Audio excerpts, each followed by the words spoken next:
My name is Claire, and this happened a few years ago when my husband, John, and I decided to take a break from our busy lives in the city. We thought it would be a great idea to spend some time at my grandparents' old house, nestled deep in the countryside. It wasn't the first time we'd visited that house. Growing up, I had spent countless summers there with my grandparents, running around the lake, playing in the forest, and enjoying the peaceful seclusion that came with it. But this time, something felt different. We arrived in the late afternoon, the sun already low in the sky, casting a golden glow over the hills and the lake near the house. The house itself was old, built decades ago, but still solid. Its wooden beams and large windows overlooked a small garden, and beyond that, the shimmering lake surrounded by dense forest. It was picturesque, the kind of place you'd see in postcards. But that first night, there was an air of unfamiliarity. Maybe it was just nostalgia playing tricks on me, or maybe the house had changed over the years. After we unpacked, John suggested we relax and enjoy the evening. He lit a fire in the old fireplace while I decided to take a walk down to the lake before it got too dark. I loved walking by the water, it always calmed me. So I told him I'd be back in about half an hour and made my way down the familiar path leading toward the lake, which lay just beyond a small clearing, backed by a thick stretch of forest. As I approached the shore, I noticed how quiet everything was. Not the peaceful kind of quiet, no birds chirping, no rustling in the trees, just an eerie, unnatural stillness. I tried to brush it off as my imagination, but the uneasy feeling persisted. I turned my attention to the lake, its surface smooth like glass, reflecting the purples and pinks of the sunset. That's when I heard it, a sound that didn't belong. At first, it was faint, almost like a rhythmic thudding, but as I listened more closely, I realized it was the unmistakable sound of digging. My heart started to race. It wasn't the kind of sound you'd expect to hear in the middle of nowhere, especially not this late in the day. Curiosity got the better of me, and I started walking slowly toward the noise, which seemed to be coming from the edge of the forest. As I got closer, I saw them. Two figures, just barely visible through the trees, hunched over something in the ground. One of them held a shovel, driving it into the earth with determined strokes, while the other stood nearby, his gaze shifting back and forth as though he were watching for something. Beside them was a large, brown burlap sack. The sack was long, too long for comfort, and I couldn't shake the horrible thought that whatever was inside it wasn't supposed to be there. I froze, instinctively ducking behind a tree. My mind raced. Who were they? What were they doing out here? And more importantly, what was in that bag? Just then, one of the men, the one holding the shovel, looked up. His eyes met mine through the gap in the trees, and for a split second, neither of us moved. Then he straightened, dropping the shovel and whispering something to the other man. I couldn't hear what they were saying, but both of them turned their attention toward me. Panic gripped me. They had seen me. My legs felt like lead, but I forced myself to move, turning quickly and heading back toward the house. The whole way back, I felt their eyes on me, as though they were following, watching my every move. I could hear the faint sound of rustling leaves behind me, but I didn't dare look back. I walked as fast as I could without breaking into a run, my pulse pounding in my ears. By the time I reached the house, I was out of breath and trembling. John was sitting on the porch when I arrived, sipping his beer, completely unaware of what had just happened. I practically stumbled onto the steps, gasping for air as I tried to explain. There were 2 men in the woods, I managed to say between breaths. They were digging something. I think they saw me. John frowned, immediately concerned but trying to remain calm. Are you sure? Maybe it was just someone working on their land. People out here sometimes dig irrigation trenches or clear trees. I shook my head. No, this was different. There was a sack, a big one. Something about them didn't feel right. John stood up and pulled me into his arms, trying to reassure me. It's probably just a misunderstanding. But let's be cautious tonight, all right? He led me inside and locked the doors, double-checking the windows. I'll keep an eye out, but I'm sure it's nothing. Despite his words, I could tell he was uneasy too.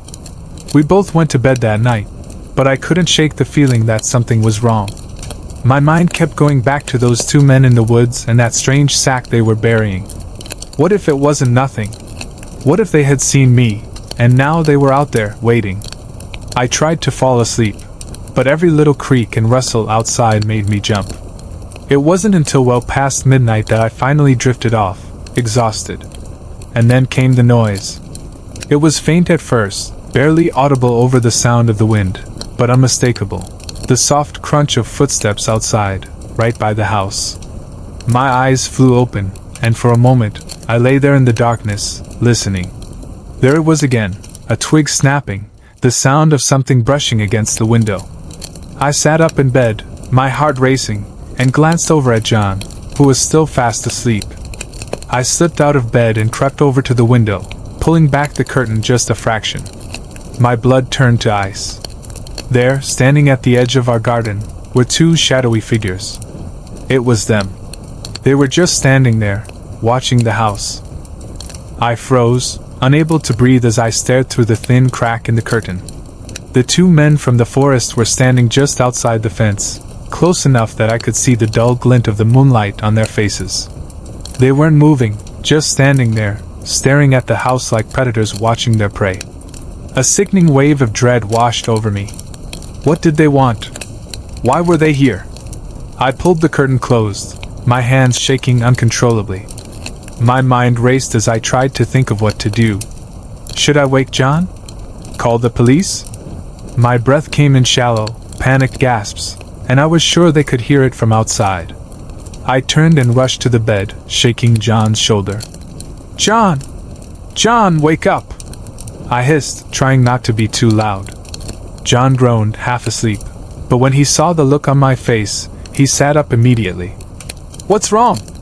They're here, I whispered, my voice barely holding together. The men from the woods, they're outside, watching the house.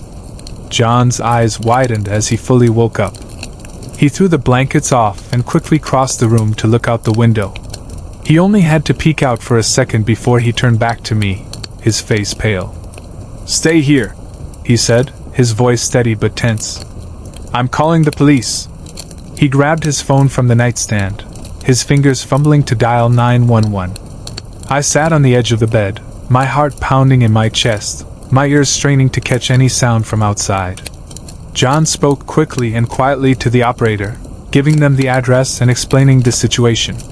When he hung up, he moved swiftly across the room to lock the bedroom door. The police are on their way, he said, but his voice didn't bring me much comfort. They'll be here in a few minutes. A few minutes. It felt like an eternity. I could hear the wind outside, the faint rustling of leaves, and then a sharp, deliberate knock on the front door. My stomach twisted into knots. John's eyes met mine, and we both froze. Whoever it was, they weren't trying to be subtle anymore. The knock came again, louder this time, echoing through the quiet house. I could barely breathe. Every instinct in my body screamed at me to hide, but I couldn't move. Claire, John whispered, moving toward me slowly. We need to stay quiet. They're trying to scare us. But it wasn't just fear anymore. It was a growing, suffocating sense of danger. I nodded and backed away toward the corner of the room, my eyes glued to the door. The knocking stopped, replaced by the unmistakable sound of someone trying to turn the handle, rattling it forcefully. The door wouldn't budge, thanks to the locks, but the sound alone sent a wave of panic through me. Then came the sound of something much worse, a loud thud, followed by the splintering crack of wood. They were trying to break in. John grabbed a lamp from the nightstand and held it like a weapon, his face grim. Stay behind me, he whispered, positioning himself between me and the door. My heart was hammering in my chest. I was sure they'd get through the door any second now. The sound of another crash echoed through the house, this time from the front of the building.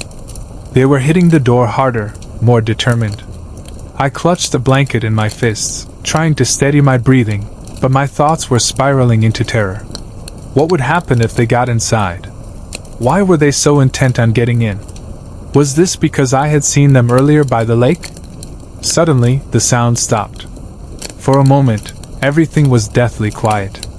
No more banging. No more rattling of the door. Just silence. John and I exchanged a confused, tense glance. What was happening? Had they given up? Then we heard footsteps again, softer this time, circling the house. They weren't at the door anymore. They were looking for another way in. I could hear them walking along the porch, slow and deliberate.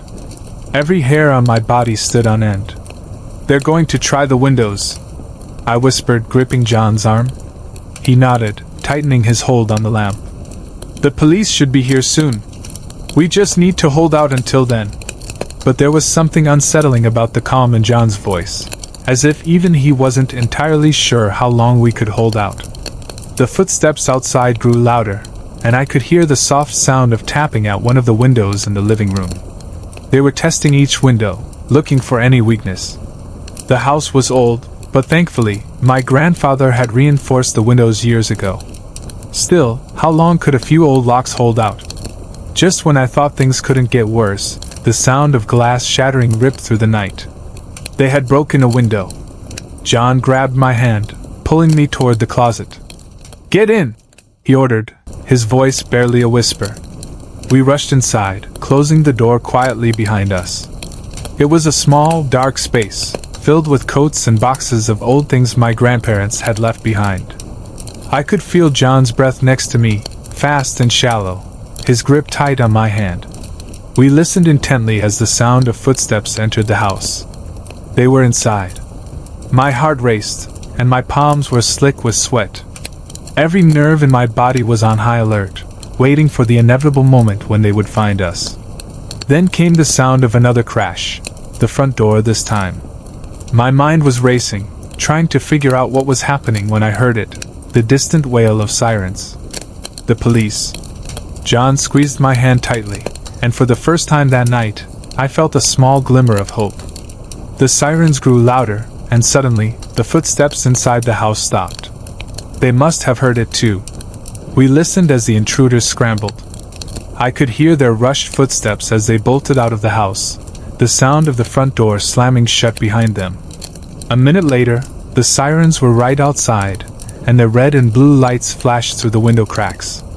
We stayed in the closet until we heard the knock on the door, a much different knock this time. "Police!"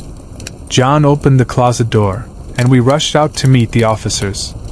They had just missed the men, but they assured us they would search the area. After I told them about what I had seen earlier that day, the two men digging by the lake, they immediately headed to the forest. It didn't take them long to find the spot I had mentioned.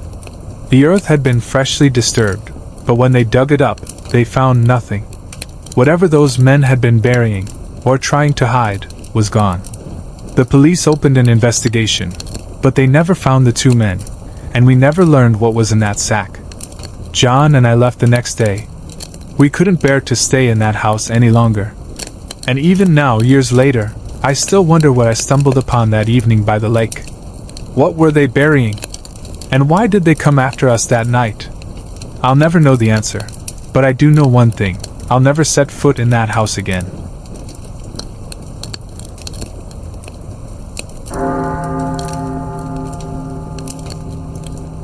It was the summer of 17, and like every year, my parents had gone off for their vacation in Savannah, Georgia, leaving me to take care of the house.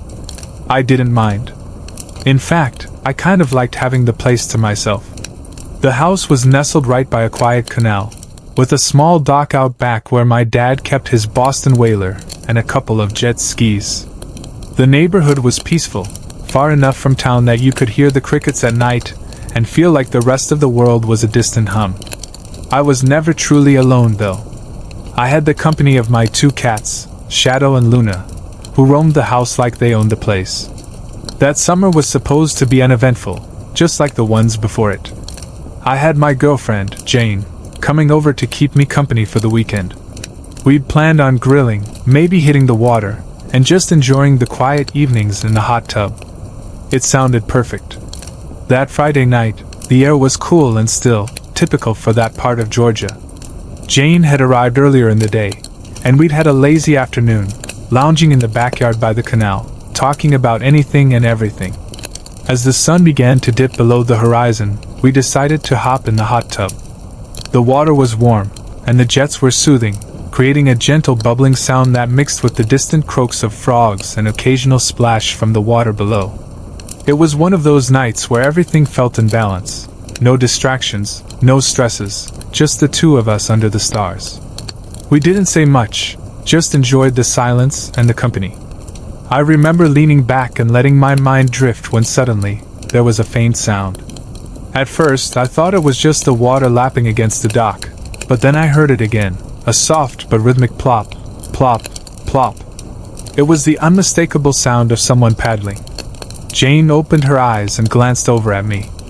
"Do you hear that?" she asked. I nodded, turning my head toward the canal. The moon was bright that night, casting a pale silver glow across the water, and that's when I saw it, someone in a kayak, slowly making their way down the canal. It wasn't entirely unusual. We'd occasionally see people out kayaking, but it was close to midnight, and that was odd. Why would anyone be out this late? The figure was barely visible in the dim light, just a shadow gliding over the water. I watched as they passed by our dock, not stopping or saying anything, just paddling in that same, slow, deliberate rhythm. I remember feeling a twinge of unease, but I brushed it off. Maybe it was just someone who had lost track of time, or maybe they lived a bit farther down the canal. Jane shrugged. "Weird, but whatever. Let's go inside." I agreed. We dried off, laughing about how we'd probably spooked ourselves for no reason, and headed upstairs to get ready for bed. Shadow and Luna had already made themselves comfortable, curled up in their usual spots, and everything felt as calm as it had before.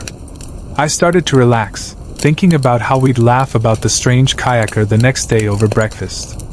But as I was pulling down the blinds in the bedroom, something caught my eye, an odd flickering light from outside. I paused and looked closer. A white, almost bluish light flashed intermittently through the window, coming from near the canal. I called Jane over, and we both stood there, staring. "What the hell is that?" Jane whispered, her voice low and tense. I couldn't make sense of it. The light was coming from the same direction where we'd seen the kayak earlier, but now it was stationary. I opened the window a crack, and that's when I heard it, a man's voice, low but audible. "Help! I'm hurt!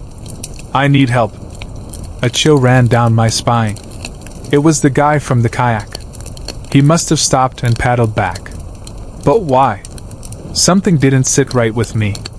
I wasn't about to let some stranger into the house this late, not without understanding more about what was going on. I called out from the window, keeping my voice steady. "Hey!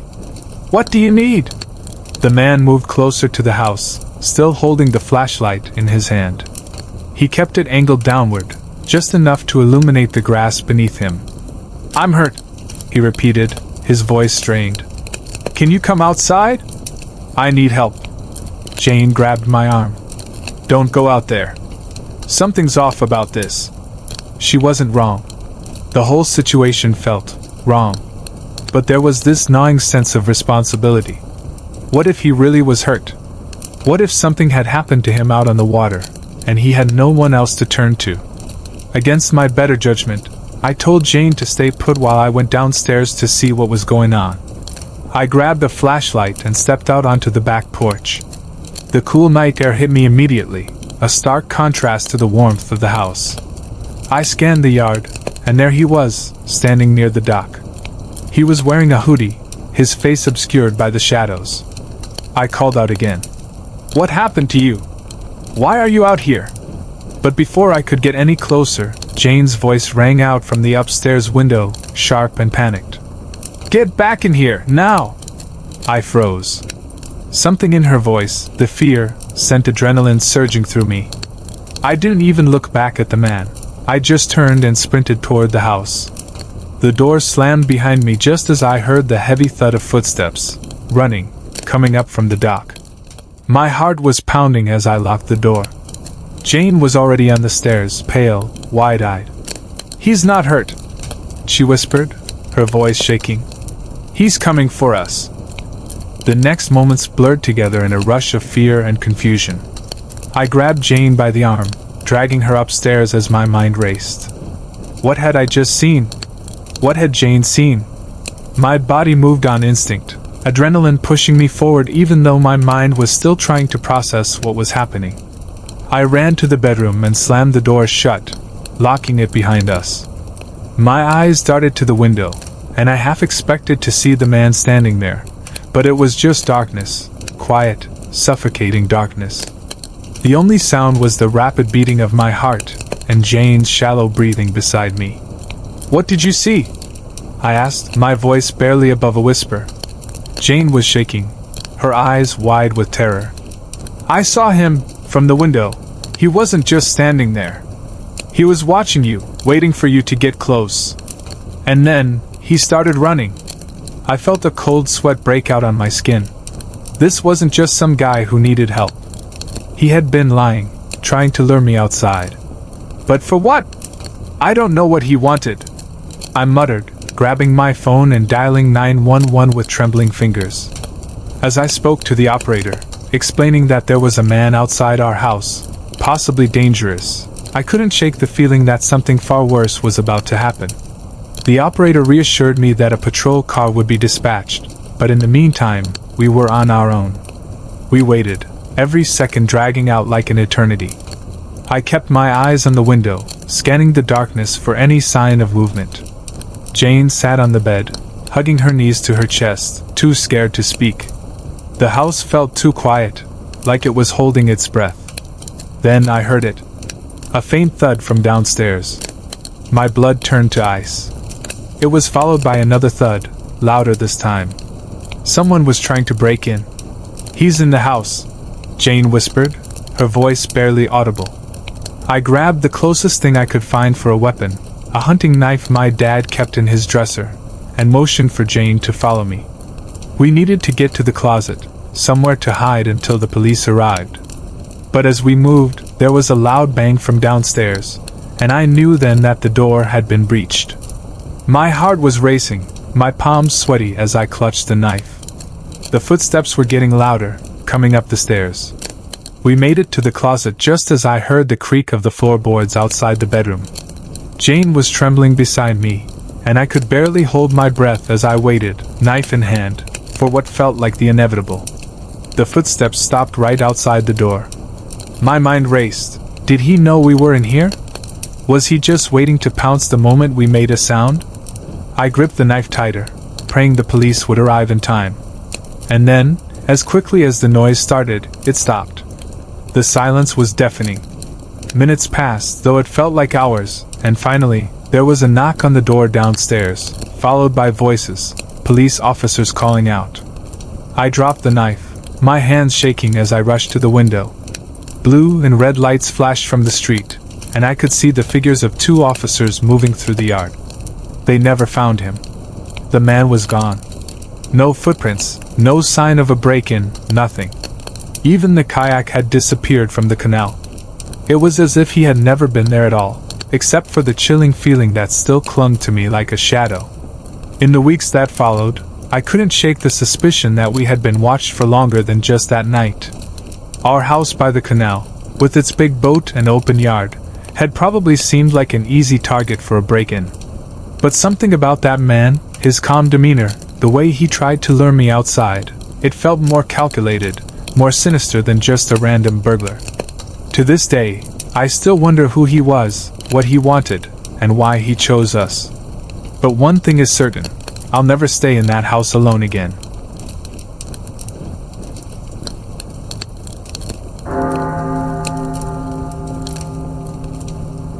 I've never been the type to scare easily.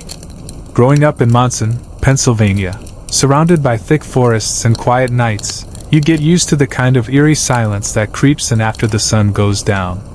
It's just part of life in this small, wooded town. The trees and wildlife have their own rhythms, and for the most part, you tune it out. At least, I used to think so. It was a late afternoon in early July, one of those summer days where the air feels thick, almost like it's warning you that a storm is coming. The sky was overcast, the clouds heavy and dark, but there was no rain yet. I had spent most of the day inside, trying to work but feeling restless. My parents were out, and my sister, Emily, was at a friend's house for the weekend, so the house was empty, and I figured a quick bike ride would clear my head. It wasn't far, just a loop through the woods behind our property that I often took when I wanted a little fresh air. The trail would take me about half an hour, and I figured I could make it back before the rain hit. I grabbed my mountain bike from the garage and set off down the familiar trail. The first part was easy, a gentle incline with tall pines on both sides, their needles crunching beneath my tires. I've always loved that sound. It reminds me of being a kid, playing hide and seek in these same woods with Emily, our laughter echoing off the trees. But today, the woods felt different. The air was still, too still, and I couldn't shake the feeling that something was off. I chalked it up to the weather. Maybe the animals had already sensed the storm and were hiding. As I rode deeper into the woods, the trail became steeper, and I had to lean forward to keep the bike moving.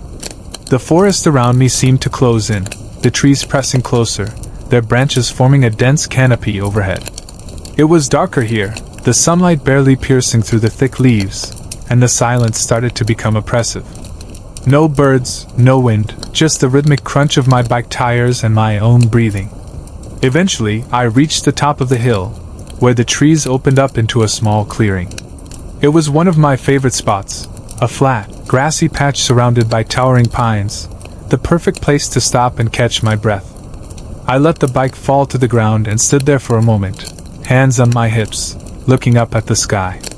The clouds were thicker now, a solid sheet of gray, and I could feel the first tiny drops of rain starting to fall on my skin.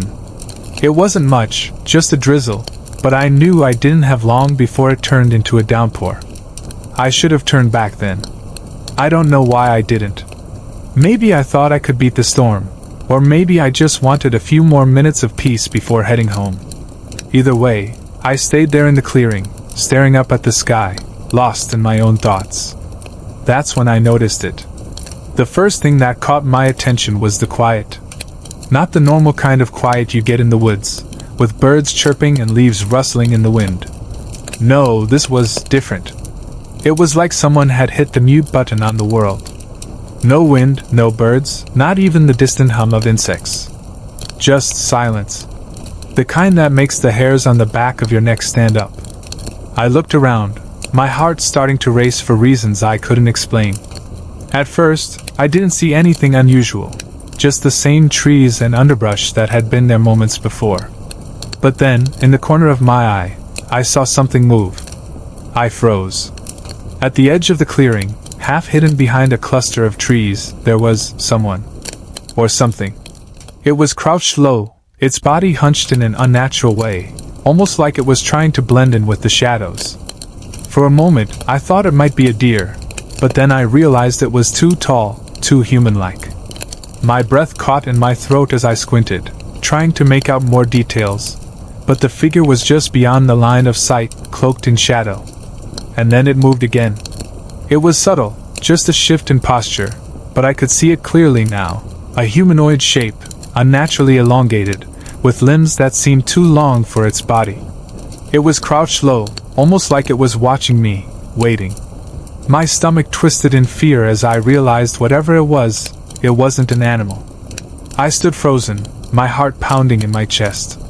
The logical part of my brain was screaming at me to move, to run, but my legs wouldn't cooperate.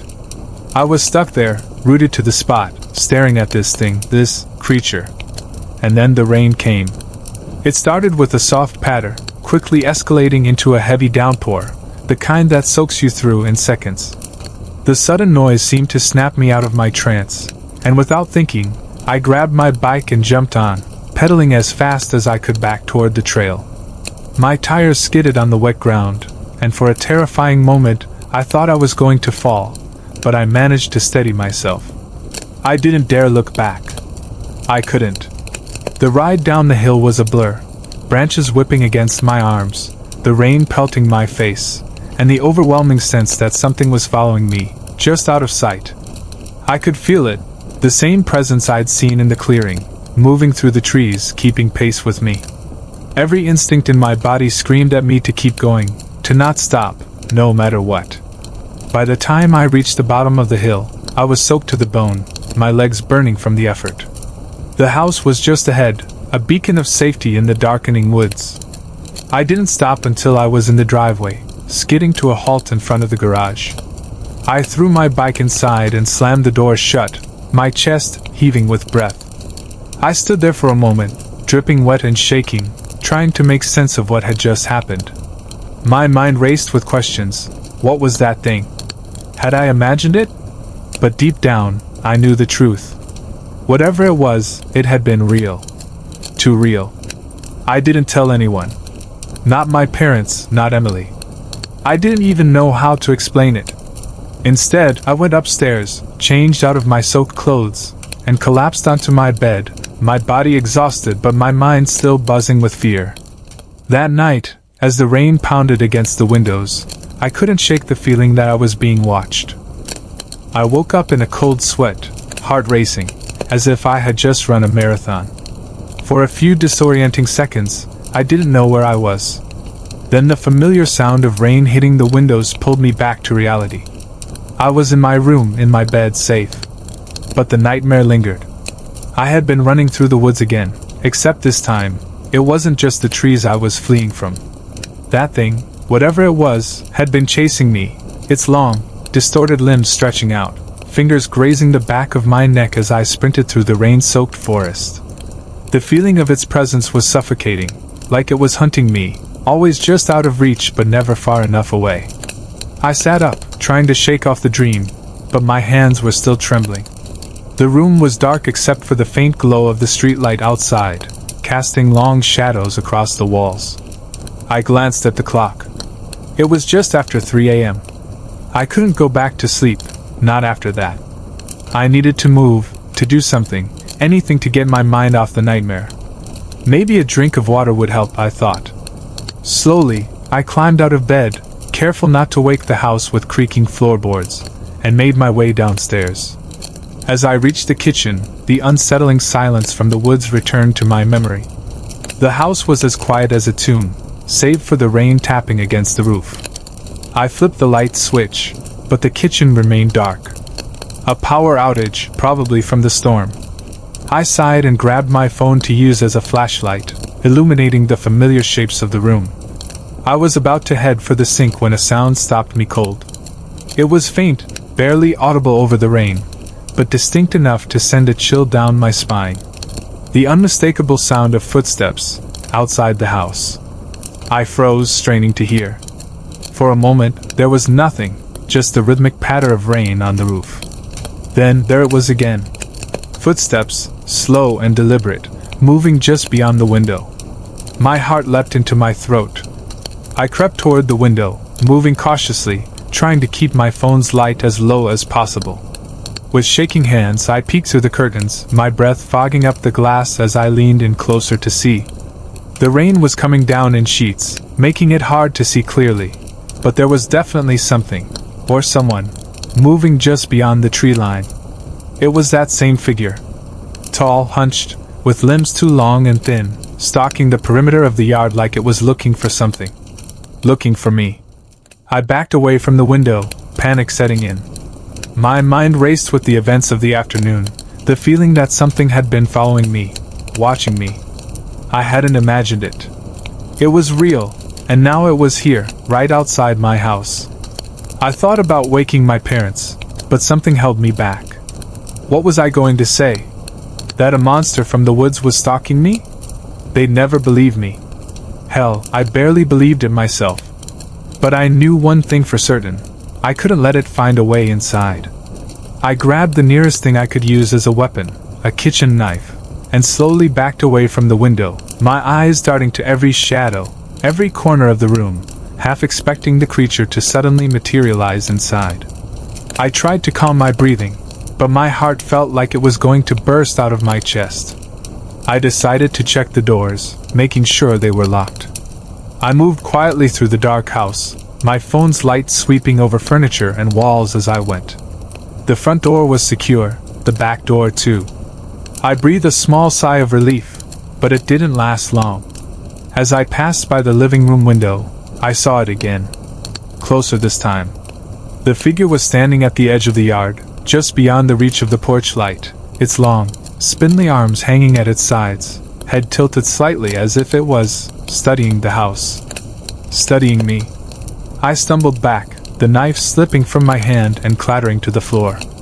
I cursed under my breath and scrambled to pick it up, my mind racing with thoughts of what to do. I couldn't stay here. I had to get help, had to get out of this house before it was too late. But before I could move, something changed. The figure didn't move, didn't come closer. Instead, it just stood there, watching, waiting. And then, it disappeared. One moment it was there, and the next, it was gone. Vanished into the rain and darkness like it had never been there at all. I stood frozen for a few minutes, knife gripped tightly in my hand, waiting for it to return. But it didn't. The yard was empty, the only sound now the rain drumming steadily on the roof. I didn't sleep for the rest of the night. I sat in the living room, staring out the window, knife by my side, waiting for any sign that it might come back. But it never did. By morning, the rain had stopped, and the world outside looked normal again. Bright, even. I almost wanted to believe that everything I had seen was just a product of my imagination. Maybe it was the storm, the darkness, the stress. Maybe my mind had played tricks on me. But I knew better. As the sun rose, I went outside to check the yard, my legs still shaky from the night's events. The grass was wet, the air thick with the smell of damp earth. I walked over to the spot where I had seen the figure last, my heart pounding with every step. And there, in the mud, were the footprints. They were huge, too large to be human, and too deep, like something heavy had been standing there. The prints trailed off into the woods, disappearing into the tree line, just like the figure had. I stared at them for a long time, a sick feeling rising in my stomach. It had been real. All of it. The thing from the woods had come to my house. It had watched me, waited for me, and then it had left. But as I stood there, staring at those prints, I couldn't shake the feeling that it wasn't over. That it was still out there, somewhere, watching, waiting. And the next time, it might not leave.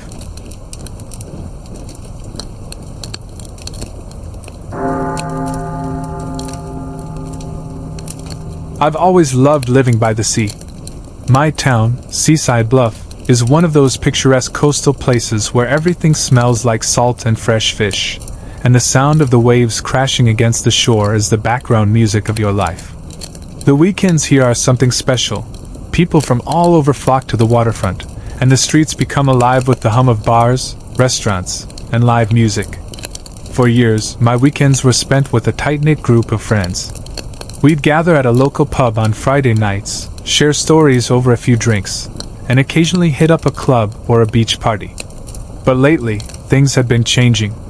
Most of my friends were settling down, getting married, having kids, and the spontaneity of our hangouts was becoming rarer.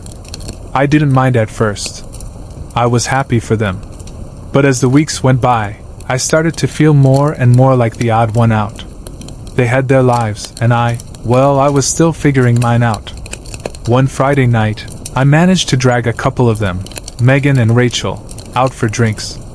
We were sitting at our usual spot at O'Malley's, a dimly lit dive bar near the edge of town.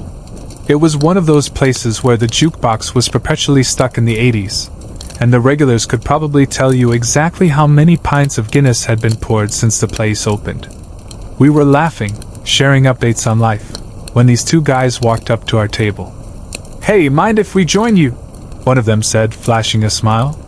He was tall, with dark hair and a rough-edged look. The other guy, standing a bit behind, seemed more reserved, but his eyes kept darting between us. The tall one introduced himself as Tony, and the other guy was Mark. I wasn't interested at first. I mean, guys in bars hitting on groups of girls? It wasn't exactly a novel situation. But as the night wore on, Mark started chatting with me more directly. He seemed different from Tony, quieter, more serious. He asked me about my work, where I was from, and even if I had a favorite spot in town to watch the sunset. It was refreshing. He wasn't trying to impress me with cheesy lines or boast about himself. He seemed genuinely curious. By the end of the night, we exchanged numbers. I didn't think much of it, honestly. I'd done that before, given my number to a guy I wasn't sure about, thinking maybe I'd text him back, maybe not. The next weekend I didn't have plans. Megan was busy with her kids, Rachel was out of town, and I didn't feel like sitting at home. That's when I got the text from Mark. Mark, hey, you free tonight? Thought we could grab a drink. No pressure if you're busy. I stared at the message for a moment. There was something appealing about the idea of going out, even if it was just with him. I didn't want to spend another Saturday night binge watching Netflix. I responded, agreeing to meet up. We decided on a small, out-of-the-way bar that I hadn't been to before. When I got there, I noticed how different it was from O'Malley's.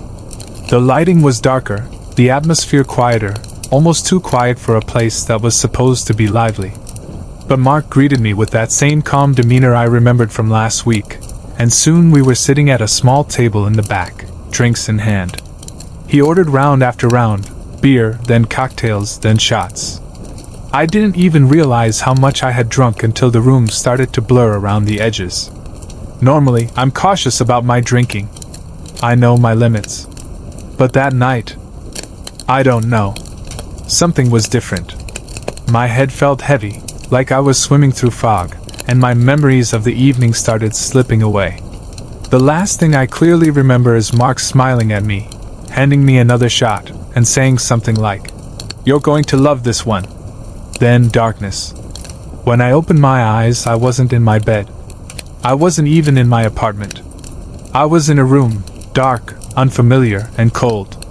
My heart began to race. The walls were close, suffocating, and there was only a sliver of light coming from a half-cracked door across the room. I sat up, trying to piece together what had happened. My head was pounding, my mouth dry as sandpaper. I was still in my clothes from the night before, but my shoes were missing. I reached for my phone, but it wasn't there. Panic surged through me. I stumbled to my feet and crossed the room to the door. Beyond it was a hallway, dimly lit and eerily quiet. I didn't recognize any of this. Where the hell was I? Just as I was about to step into the hall, I heard footsteps behind me. I spun around, and there he was, Mark. He was standing in the doorway, blocking my way out. "Hey, you're awake," he said, his voice calm, almost casual, like this was the most normal thing in the world. "You were pretty out of it last night. I brought you back here to sleep it off." My heart was pounding in my chest, my instincts screaming that something was horribly wrong. Where are we?" I asked, trying to keep my voice steady. "My place," he replied, stepping closer. "Don't worry, you're safe here." Safe? My skin prickled with fear. Nothing about this felt safe. "I need to go," I said, my voice trembling. "Take me home. Now." Mark's expression darkened. "You're not leaving," he said flatly, his tone so different from the calm, kind guy I had met. "Not until I say so." Panic flooded me, and I took a step back. "What are you talking about? Let me go." Mark's hand moved toward his pocket, and a glint of something shiny caught my eye. A knife. "I said you're not leaving," he repeated, his voice now edged with menace. I knew I had to act fast. Fear turned into a burst of adrenaline as I lunged forward, knocking his hand away and grabbing for the knife. I felt the cold metal of the blade in my hand, and before he could react, I shoved him back, hard. "Get away from me!" I screamed, brandishing the knife between us. He looked shocked, almost stunned, but didn't move. I didn't wait to see if he would come after me. I bolted out of the room, down the narrow hallway, frantically searching for an exit. I spotted a front door and, with shaking hands, threw it open, racing out into the night. The cold night air hit me like a slap to the face. My breath came in ragged gasps, my heart pounding so hard it felt like it would burst from my chest. I ran without any sense of direction, just driven by the overwhelming need to get as far away from Mark's house as possible. My legs were trembling, my bare feet slapping against the concrete. I had no idea where I was, no phone, no shoes, and I still clutched the knife in my hand like a lifeline. My mind was racing, replaying every moment from the bar to waking up in that dark room. How did I not see this coming? Mark seemed normal, quiet, a bit reserved, sure, but nothing screamed danger. I cursed myself for being so naive, for letting my guard down. The realization hit me hard. He must have drugged me. There was no other explanation for the black hole in my memory, and the way I felt now, like I was coming out of some deep, foggy sleep. As I ran, I scanned the streets for something familiar, some landmark that would tell me where the hell I was. Nothing looked right. This wasn't downtown, that much I knew. It was a residential neighborhood, but the houses were spaced far apart, with thick trees lining the road. The dim streetlights barely cut through the darkness, and I couldn't hear anything except the sound of my own footsteps and the occasional rustle of leaves. I had to keep moving. I couldn't stop, couldn't let Mark catch up. But where was I going? I didn't even know if I was running towards safety or deeper into some suburban maze. My thoughts spiraled, and just when I thought my lungs couldn't take any more, I saw headlights approaching from the opposite direction. It was an old truck, slow-moving, like the driver was taking their time. I hesitated. I needed help, but what if the person inside was just like Mark, someone who'd pull over and take advantage of the situation? But then again, what choice did I have? I couldn't keep running forever. I waved my arms frantically, stepping into the street. "Please!" I shouted, my voice hoarse. "Stop! Help me!" The truck slowed down, its engine rumbling, and came to a halt a few feet in front of me. The driver's window rolled down, and an older man, probably in his 50s, leaned out, his face lined with concern. Whoa, what happened to you?" he asked, his eyes flicking between me and the knife still clenched in my hand. "You alright, miss?" I dropped the knife immediately, realizing how bad it must have looked. "Please, I need help," I said, my voice shaking. "There's a guy, he drugged me. I don't know where I am. Can you take me to the police station? Please." The man's brow furrowed, but he nodded. "Get in. I'll take you there." He unlocked the passenger door, and I scrambled in, my body shaking with adrenaline and fear. The warmth of the truck's interior was almost jarring after the chill of the night. He started driving, faster than before, glancing over at me every few seconds. "You're safe now, okay? I'll get you to the police." I barely registered his words. My mind was still stuck in that dark room, the knife, the way Mark's eyes had changed when he told me I wasn't leaving. I didn't feel safe. Not yet. The ride to the police station felt like it took hours, though in reality, it was probably only 10 minutes. When we arrived, the man pulled up to the curb, and I bolted out of the truck, running inside as fast as my legs would carry me. The station was quiet, with just a few officers at their desks. I must have looked like a madwoman, disheveled, barefoot, and wide-eyed with terror.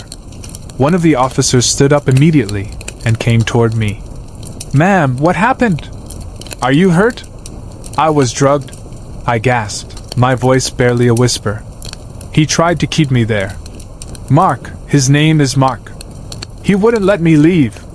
The officer's expression shifted from concern to alarm. He led me to a chair and handed me a glass of water. I gulped it down, my throat dry and scratchy. "We'll get you checked out and take your statement. Do you need medical attention?" "I don't know," I said, shaking my head. "I don't know what he gave me, but I wasn't myself. I need to get away from him." They called in a female officer to sit with me while I explained everything. How I met Mark, the bar, the drinks, waking up in that strange house. It all came out in a rush, the words tumbling over each other as I tried to make sense of it myself. The female officer took notes, nodding quietly, her face a mask of professionalism, though I could see the horror in her eyes when I mentioned the knife. Afterward, they drove me to the hospital for tests. My brother, Ben, was the first person I called after I left the station. His voice was thick with worry when I told him what had happened, and he promised to meet me at the hospital. The next few hours were a blur, doctors, nurses, tests, waiting. The hospital confirmed what I had feared. I'd been drugged with Rohypnol, the infamous Date rape drug. The blood tests were conclusive. I felt a sick sense of validation, like the last missing piece of the nightmare had fallen into place. I wasn't just drunk. Mark had done this. He'd planned it. When Ben arrived, I collapsed into his arms, finally allowing myself to cry. "I'm so sorry," I whispered. "I didn't know." "It's not your fault," he said, his voice firm. "We're going to get him. You did everything right." In the days that followed, I hired a lawyer. We filed charges against Mark: attempted assault, unlawful imprisonment, and administering a controlled substance without consent. But as the case progressed, it became clear that it wasn't going to be straightforward. Mark denied everything, claiming that I had agreed to go home with him, that he was only trying to help when I got too drunk. There were no witnesses, no security cameras, no solid evidence linking him to the drugs. It boiled down to my word against his. Still, I pressed forward. I knew what he had done. The way he looked at me in that dark room, the knife in his hand, it wasn't the kind of thing you forget. And even if the legal system failed me, I wasn't going to let him get away with this. The civil case is still ongoing. My lawyer believes we have a chance, and I cling to that hope, even though the whole process is exhausting, emotionally draining. It's been months now, and I'm trying to rebuild my life. But the fear lingers. Every time I walk past a bar, every time a man I don't know smiles at me, I'm reminded of that night. I'll never be the same person I was before I met Mark. But I'm still here. And I'm not backing down.